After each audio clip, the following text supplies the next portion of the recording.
কোনো ফ্যাসিবাদী শক্তি যেন পুলিশকে নিজ স্বার্থে ব্যবহার করতে না পারে সে শপথ নেয়ার আহ্বান জানিয়েছেন প্রধানমন্ত্রী তারেক রহমান। বলেন, দেশের জনগণের সাথে পুলিশের মানবিক আচরণ প্রত্যাশিত। ঢাকায় পুলিশ সপ্তাহ 2026 উদ্বোধন অনুষ্ঠানে দেয়া ভাষণে প্রধানমন্ত্রী আরও বলেন, গত নির্বাচন প্রমাণ করেছে পুলিশের পক্ষে দক্ষতা ও পেশাদারিত্বের সঙ্গে দায়িত্ব পালন সম্ভব। খান আলামিনের রিপোর্ট। আমার পুলিশ আমার দেশ, সবার আগে বাংলাদেশ প্রতিপাদ্য নিয়ে শুরু হয়েছে 4 দিনব্যাপী পুলিশ সপ্তাহ 2026। রাজারবাগ পুলিশ লাইন্স মাঠে বার্ষিক প্যারেড অনুষ্ঠানের মধ্য দিয়ে এই আয়োজনের উদ্বোধন করেন প্রধানমন্ত্রী তারেক রহমান।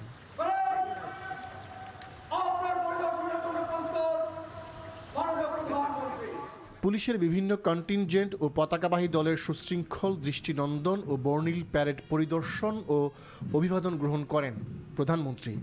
একটি খোলা জিপে চড়ে প্যারেড পরিদর্শন ও সালাম গ্রহণ করেন তিনি। মহান মুক্তিযুদ্ধে পুলিশের ভূমিকার কথা স্মরণ করে প্রধানমন্ত্রী বলেন, ত্রয়োদশ জাতীয় সংসদ নির্বাচন প্রমাণ করেছে পুলিশের পক্ষে দক্ষতা ও পেশাদারিত্বের সঙ্গে দায়িত্ব পালন সম্ভব। ত্রয়োদশ জাতীয় সংসদ নির্বাচন প্রমাণ করেছে বাংলাদেশ পুলিশের পক্ষে দক্ষতা এবং পেশাদারিত্বের সঙ্গে দায়িত্ব পালন সম্ভব। আর কোনো স্বৈরাচার যেন পুলিশ সদস্যদের দেশ এবং জনগণের বিরুদ্ধে ব্যবহার করতে না পারে সেজন্য নতুন শপথে অঙ্গীকার করার আহ্বান জানান প্রধানমন্ত্রী।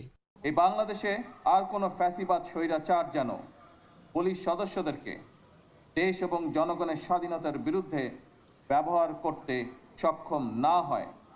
স্বাধীনতার প্রথম প্রহরেই পুলিশের রক্তে রঞ্জিত এই মাটিতে দাঁড়িয়ে আসুন আজ আমরা আবারও নতুন শপথে অঙ্গীকারবদ্ধ হই।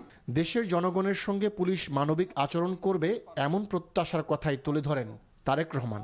বিশ্বের বিভিন্ন দেশে শান্তি প্রতিষ্ঠা, আইন শৃঙ্খলা রক্ষা এবং মানবাধিকার সুরক্ষায় আমাদের পুলিশ সদস্যরা পেশাদারিত্ব, সাহসিকতা ও মানবিকতার উজ্জ্বল দৃষ্টান্ত স্থাপন করেছেন। সুতরাং শুধু বিদেশেই নয়, দেশের জনগণের সঙ্গেও পুলিশের মানবিক আচরণ প্রত্যাশিত।